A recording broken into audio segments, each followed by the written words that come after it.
Hello Lawrence sir, உங்களுக்கு example சொல்கிறதுக்கு வேறு எக்ஸாம்பிள்ஸே கிடைக்கலையா சார்?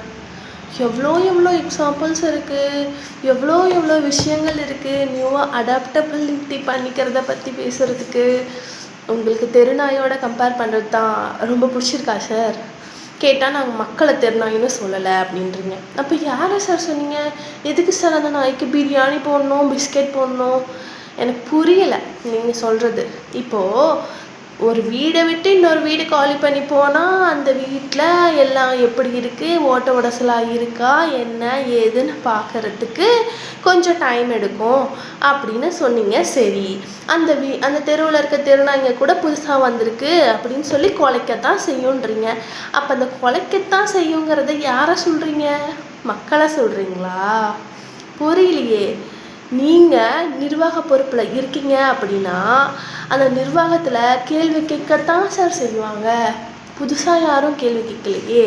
இப்போ நீங்கள் புதுசாக எல்லோரும் இன்ஸ்டாகிராமில் அரசியல் பண்ணுறதுக்கு வந்திருக்கீங்கல்ல, அதனால் புதுசாக எல்லோரும் கேள்வி கேட்கவும் வந்திருக்காங்க மக்கள். ஸோ அது உங்களுக்கு எல்லாமே புதுசாக தெரியுது, வேறு ஒன்றும் கிடையாது. நீங்கள் புதுசாக அரசியல் வந்திருக்கிறதுனால கேள்வி கேட்குறது உங்களுக்கு புதுசாக தான் சார் தெரியும். அதனால் நீங்கள் நாய்க்கு எலும்பு துண்டும் போட வேணாம், பிரியாணியும் போட வேணாம், பிஸ்கெட்டும் போட வேணாம், வாயை திறந்து பதிலை சொல்லுங்கள் அப்படின்னு உங்கள் அண்ணா கிட்ட போய் சொல்லிவிடுங்க.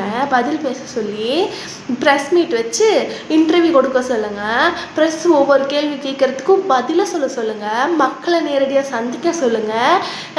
10 செக்யூரிட்டிஸ் வச்சுக்கிட்டு சொல்கிறேன்னு வண்டியில் பறக்க வேணான்னு சொல்லுங்கள்.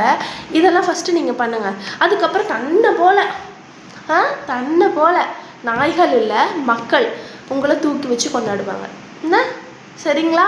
அந்த இடத்துக்கு நீங்கள் புதுசாகவே இருந்தாலும் உங்கள் தலையில் தூக்கி வச்சு ராஜான்னு கிரீடம் குத்தி கொண்டாட தான் செய்வாங்க. ஆல்ரெடி கிரீடத்தை தூக்கி கொடுத்தாச்சு உங்களுக்கு.